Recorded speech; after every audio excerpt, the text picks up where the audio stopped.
Welcome back.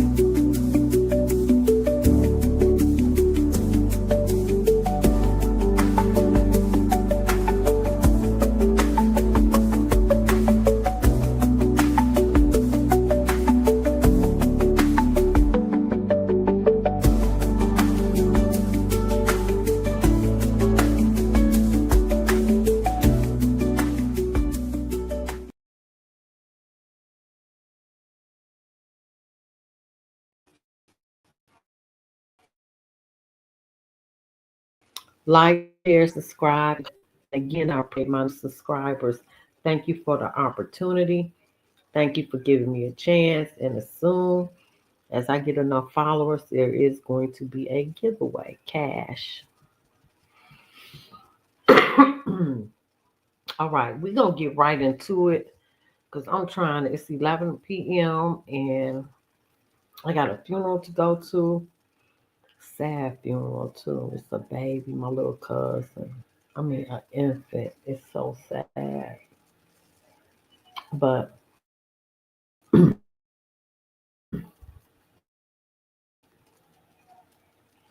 wow.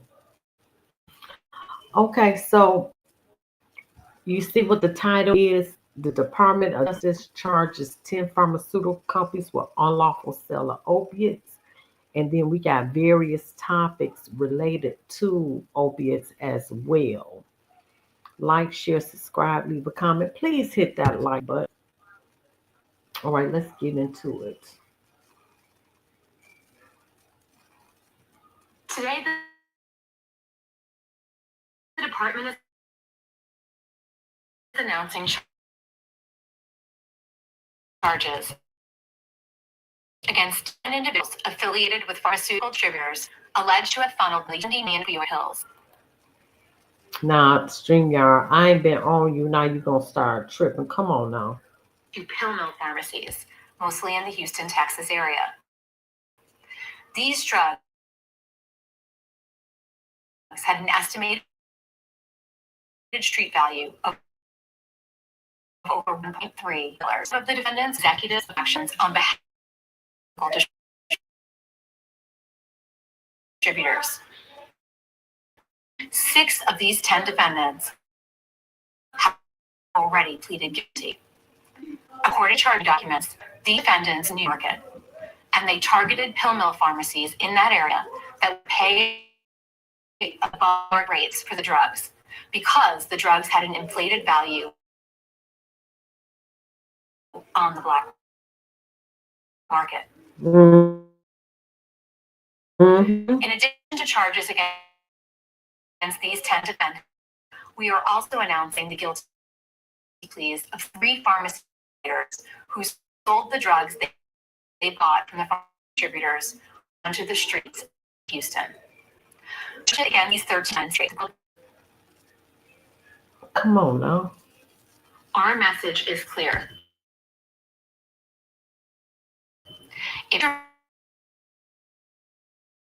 God.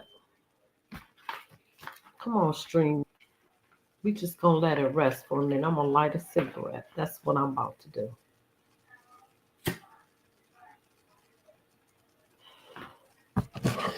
Come on now. Into our communities, we will hold you accountable. No matter how high you are on the corporate ladder.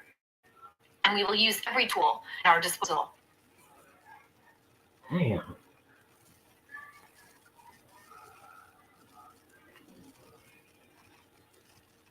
Our Fraud Section's Texas Strike Force began this investigation by using data to identify distributors who were selling the most commonly used pharmaceuticals in the Houston market. We then built the cases using traditional law enforcement tools. Our primary partners in the case today include EA, the FBI, the Medicaid Fraud Control Unit, HHS-OIG, USPS-OIG,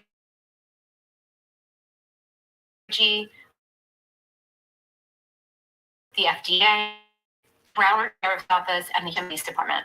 I'd like to extend appreciation to them for exceptional work. They ain't playing.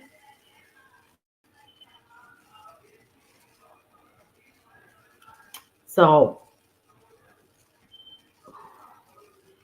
let me see if I can find an update on that. Let me see if I can find an update on this.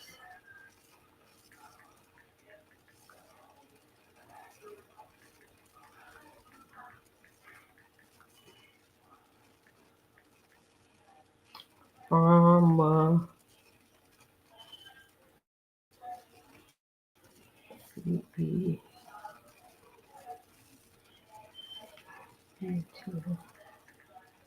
Let me see if there's an update.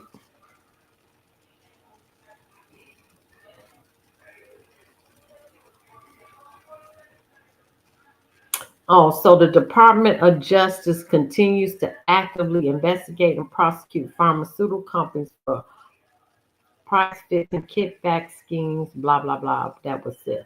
They settled for 202 million over allegations of using speaker programs to pay kickbacks to doctors to induce them to prescribe Gillette's drugs.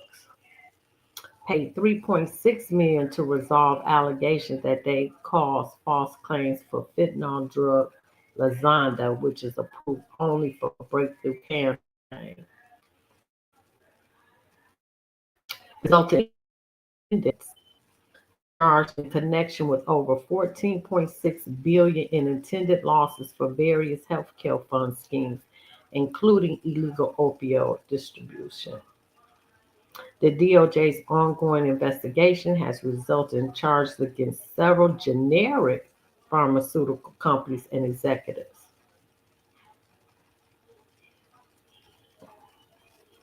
Teva Pharmaceuticals resolved criminal antitrust charges with a deferred prosecution agreement. The DOJ continues to focus on anti-competitive conduct that impedes generic or biosimilar competition. The DOJ is actively investigating the role of pharmaceutical companies in the opioid crisis, including settlements with companies like Purdue Pharma. Purdue is part of the Illuminati, the Purdue family. Um, the DOJ's antitrust division is actively investigating price fixing and other anti competitive practices in the generic drug market. Also focus on holding pharmaceutical companies accountable for marketing practices that may mislead consumers or healthcare providers.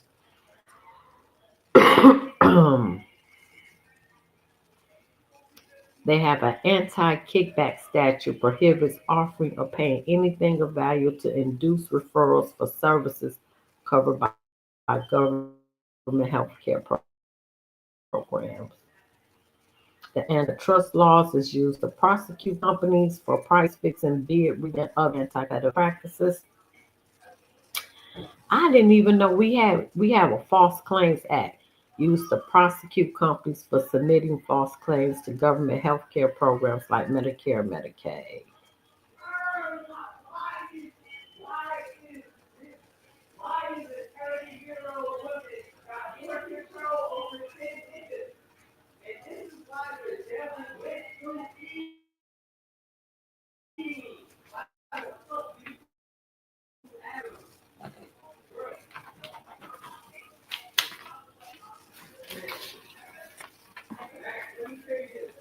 All right.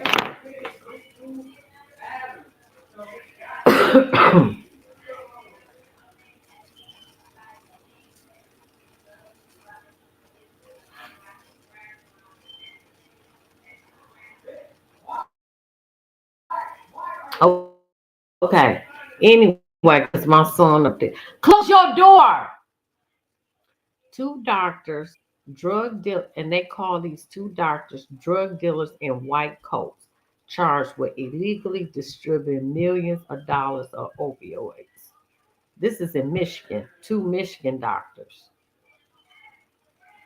The Detroit U.S. attorney calls drug dealers in white coats have been charged along with the owner of a medical clinic and a patient recruiter in a scheme to illegally distribute opioid prescription drugs with a street value of millions of dollars. Federal authorities have indicted Dr. Jacob Shenoy, 55, of Bloomfield Hills. Sound Indian, don't it? Dr. Sunjil Varghese, 53, of Ann Arbor. That is Indian. Romeo Harvey, 43, of Detroit. Sound like he black. Gregory Sparks, 42, of Detroit. Sound like he black. Harvey was a clinic owner and operator, and Sparks allegedly helped out and recruited patients. Wow.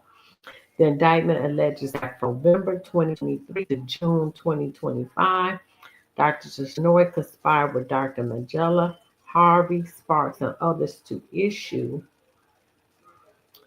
thousands of opioid prescriptions for patients who had no legitimate medical need for drugs.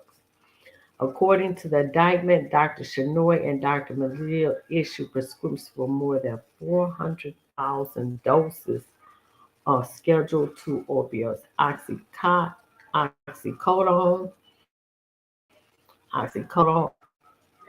with acetane, Percocet, hydrocodone, azathioprine, Norco, oxymorphone, and promethazine with codeine with a street value of more than $7 million. Working with Grace Medical Clinic on 12 Mile in Warren and Prime Checkup 2 on 4th Street in Lincoln Park, the doctors alleged issues prescriptions for opioid drugs without seeing, examining, or communicating with patients. Authorities said since Shenoy's license was suspended, he allegedly used Magina's officials to issue the prescriptions with Magina's permission. Wow.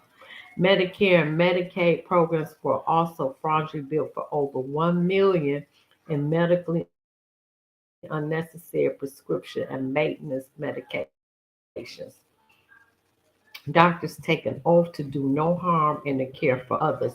U.S. Attorney Jerome Gorgon Jr. in a statement, these doctors and professionals broke that oath to fill their pockets and use their respective positions of trust to push addicted opioids. They are drug dealers in white coats. Wow. Wow. These are quick hits.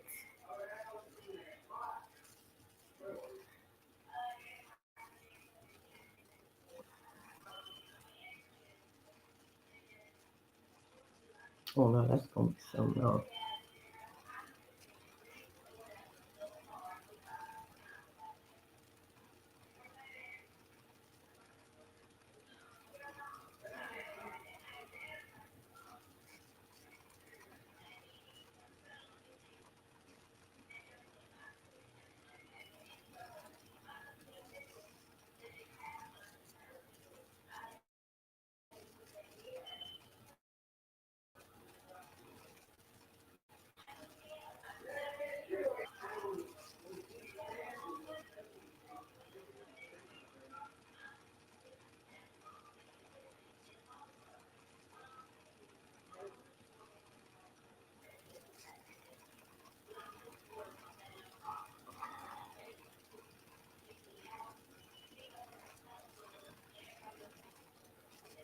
And oh shit, my cigarette just burned.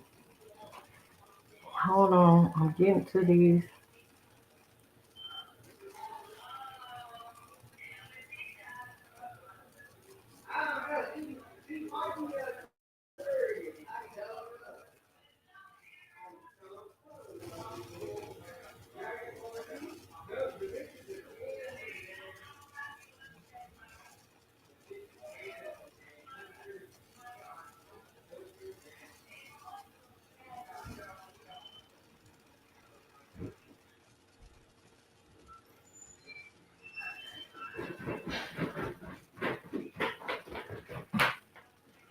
My bad, I was live on YouTube.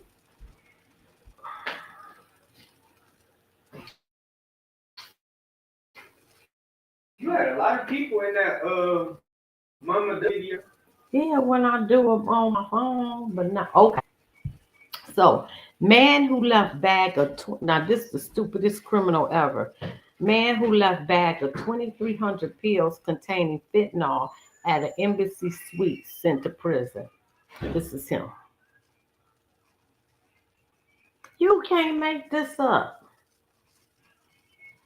A man who forgot a bag containing about 2,300 fentanyl pills at the embassy suites in Laredo has been sentenced to federal prison. Walter Summers, a 41-year-old resident of Lake Charles, Louisiana, pleaded guilty on April 2nd, 2024, conspiring to possess with intent to distribute more than 40 grams of fentanyl. Let's see how much time he got because he should have got a lot of time. They don't play with fentanyl or meth. I knew Summers was sentenced to 60 months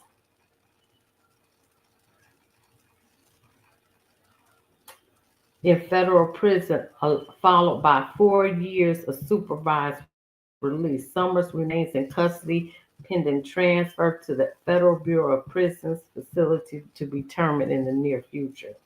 At the sentencing, the court heard how Summers had traveled from Louisiana and had planned to purchase other fentanyl pills for himself.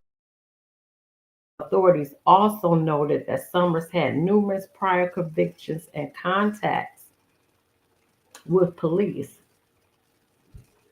All too often, we hear tragic stories about someone's young son or daughter dying after taking a single pill laced with fentanyl. And it's people like this defendant who put that one lethal dose in their hand, said U.S. Attorney General Nicholas Gange. The seizure of Mr. Summers' daily wears those pills on the streets, and undoubtedly saved many lives. He left them at the hotel. The Department of Justice wishes to thank the staff at Embassy Suites for their quick thinking in recognizing the drugs and alerting authorities. This is an example of community action leading to a great result.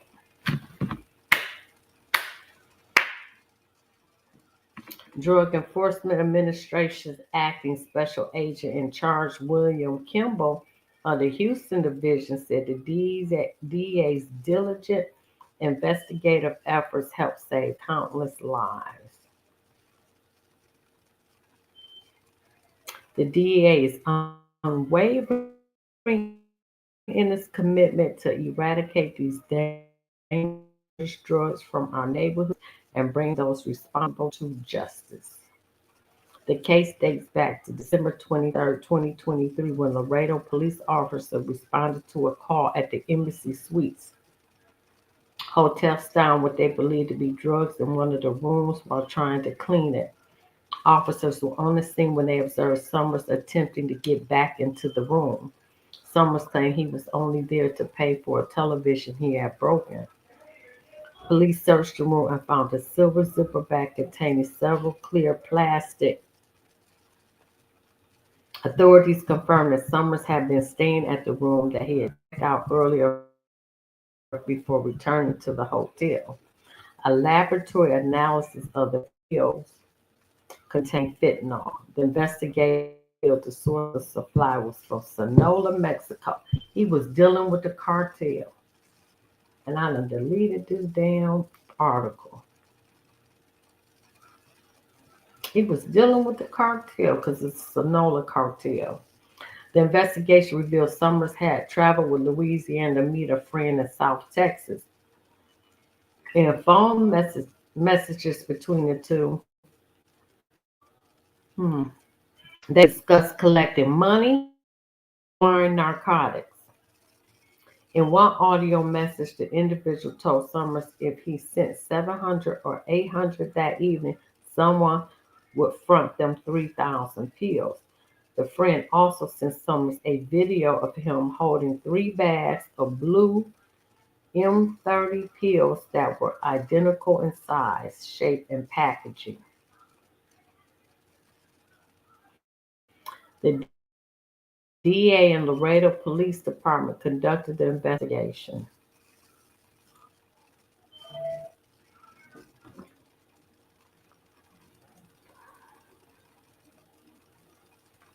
Then the post office finds 2 pounds of meth going to Virginia. You can't make this up. Post office finds package containing more than 2 pounds of meth being sent to West Virginia man's address. A Moundsville, West Virginia man was convicted by a grand federal jury of methamphetamine trafficking and firearms. Joseph Alford, also known as Chris 50, was found guilty of distribution of 5 grams or more methamphetamine, attempted possession with intent to distribute 50 grams or more methamphetamine, unlawful fire appear. That's him at the bottom. I don't know if you could really see him, but that's him. The evidence at trial established that a package containing more than 2 pounds of methamphetamine and postmarked for Alfred's address was intercepted by the United States Postal Service. It had been mailed from an address in California. A subsequent search warrant executed at Alfred's home resulted in the seizure of more controlled substances, a firearm, ammunition, cash, and drug paraphernalia. Alfred is prohibited from possessing firearms due to prior felony drug conviction. I commend law enforcement agencies and the prosecutors for their outstanding efforts in the case. During the pre-trial phase, Alfred was released home confinement with electronic monitoring. Alfred cut off the monitoring device and failed to appear for his federal court April 2024. And then you were still resulted to selling drugs? Wow. Alfred faces 5 to 40 years in prison for the distribution charge, 10 years to life for the attempted possession charge, up to 15 years for firearms charge, and up to 10 years for a failure to appear. A federal district court judge will determine any sentence after considering all the evidence. Wow.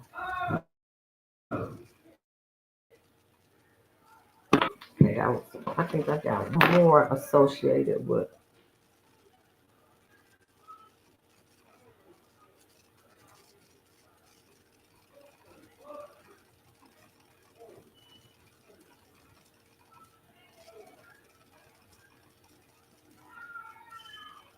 No, I think that's back here. This is the last article.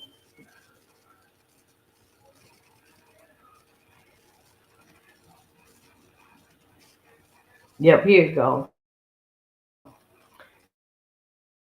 The DEA nabbed two brothers using a big rig to haul largest amount of fentanyl ever seized in South Carolina.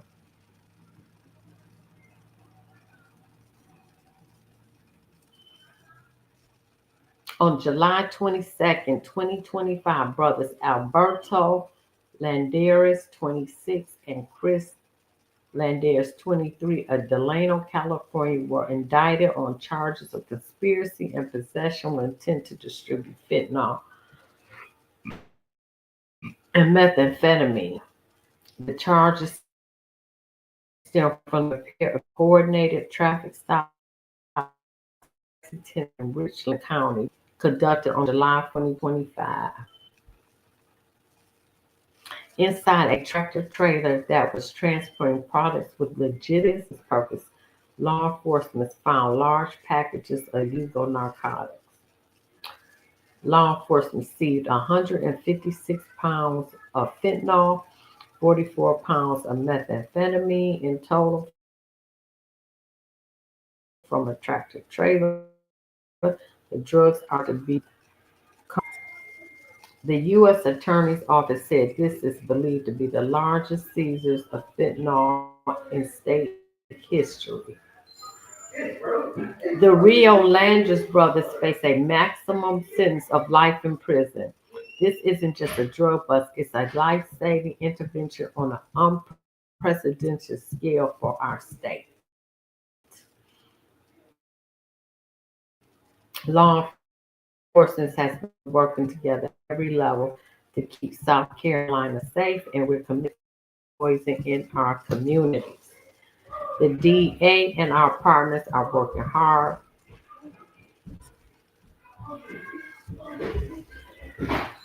What is wrong with you? Day in and day out to protect our communities from the dangers associated with fentanyl. DEA's priorities are to save American lives and to keep our communities safe. And every resource available to ensure drug traffickers who distribute are brought to justice. Wow. Like, share, subscribe, leave a comment. I guess y'all ain't like this one. Like, share, subscribe, leave